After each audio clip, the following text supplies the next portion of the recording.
인생은 실전이다. 안타깝지만 인생의 예행 연습은 없다.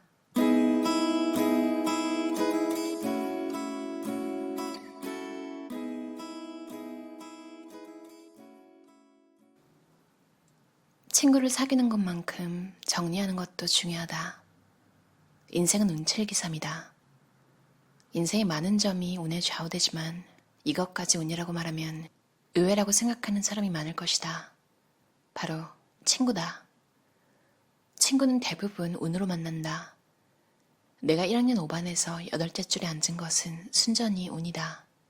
그리고 같은 반에서 가까이 있는 아이들 혹은 성향이 비슷한 부류와 자연스럽게 친구가 된다. 사람들은 이 과정에서 능동적인 선택을 통해 친구를 만들었다고 생각한다. 분명 각자 호불호가 있기에 어느 정도 의지가 반영됐겠지만 그것은 내가 사는 지역과 내가 배정받은 학교라는 거대한 운의 테두리 안에서 작용하는 매우 지엽적인 의지일 뿐이다.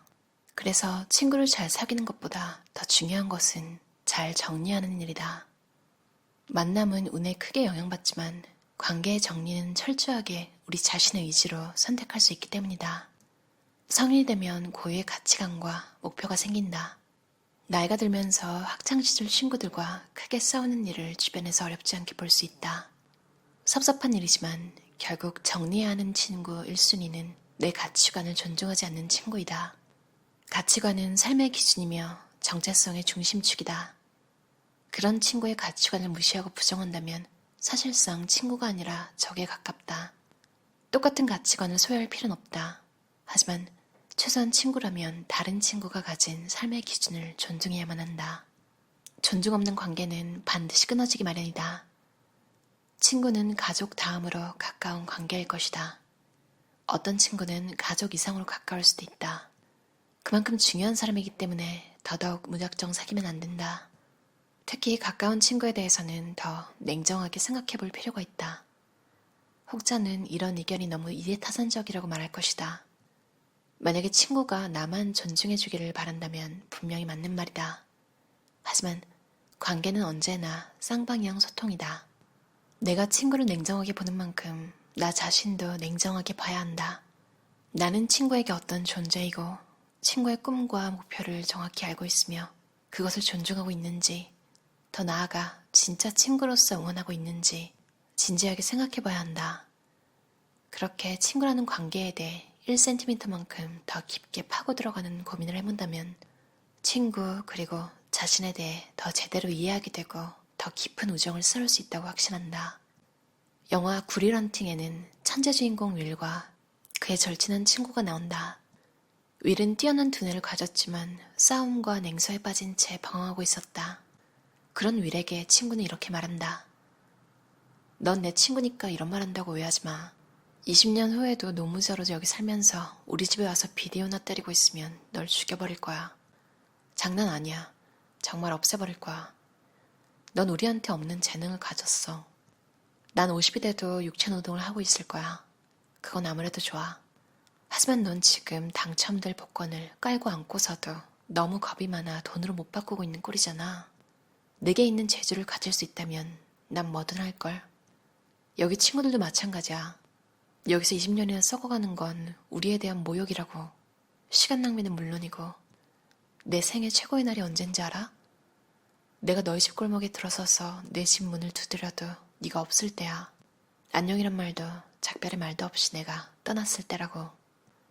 여러분에게도 이렇게 말해줄 수 있는 친구가 있었으면 좋겠다. 물론 당신이 그런 친구가 되어주면 더 좋을 것이다. 당신이 인생에서 꼭 만나야 하는 사람들.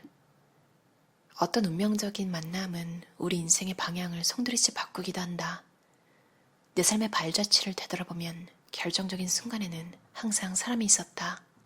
나는 도대체 어떤 사람을 운 좋게 만나서 이렇게 긍정적인 영향을 받았을까? 경험해보지 못한 영감을 주는 사람. 우선 확실히 깨달은 것은 저마다 성공의 이유가 있었지만 대부분 죽어라 노력했다는 사실이다. 그런데 그 노력의 정도가 양과 질 모든 면에서 압도적이었다. 내가 했던 노력은 모든 면에서 턱없이 부족했다는 사실을 자연스럽게 깨닫기 시작했다. 그렇게 내 생각의 틀을 깨면서 더 빠르게 제대로 성장할 수 있었다. 시너지를 낼 수 있는 사람. 시너지를 경험하면 경쟁보다 협력에 초점을 맞춘다. 이렇게 좋은 관계를 쉽게 경험하지 못하는 이유는 무엇일까? 시너지를 낼 수 있는 사람이 많지 않기 때문이다. 인생에서 내 능력을 넘어서고 싶다면 반드시 시너지를 낼 수 있는 사람을 만나봐야 한다. 스스로 1인분을 할 수 있어야 시너지가 발생한다.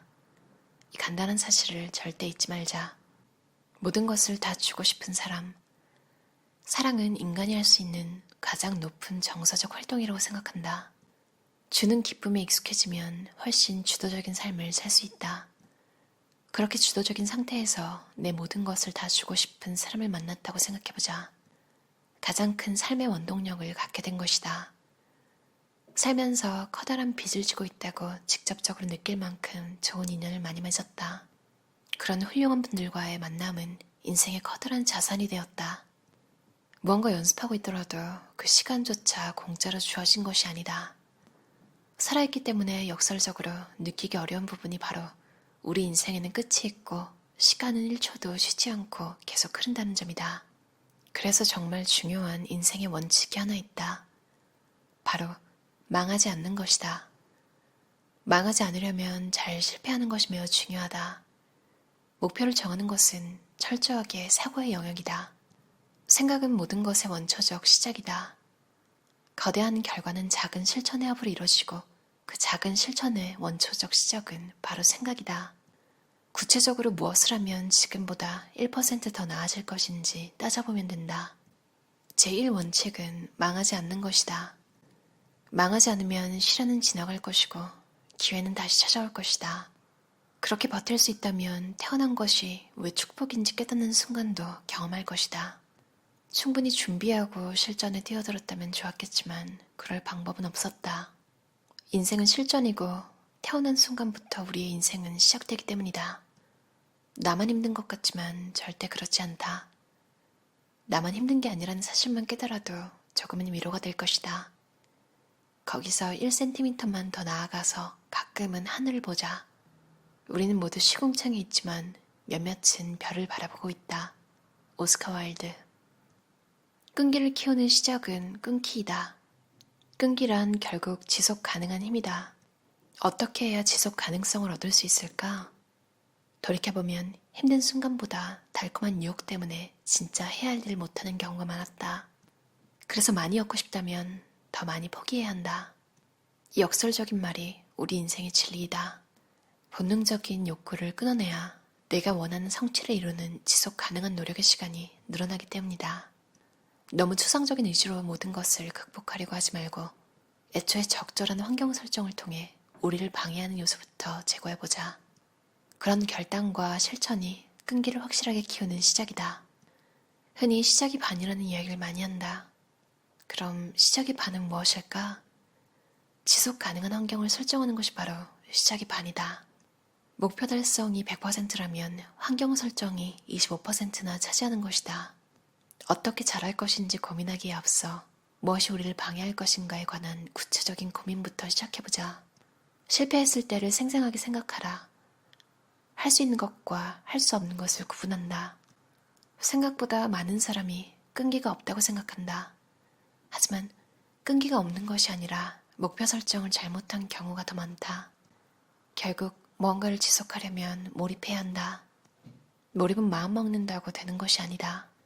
일의 난이도와 내 능력치가 어느 정도 균형이 맞아야 자연스럽게 빠져든다.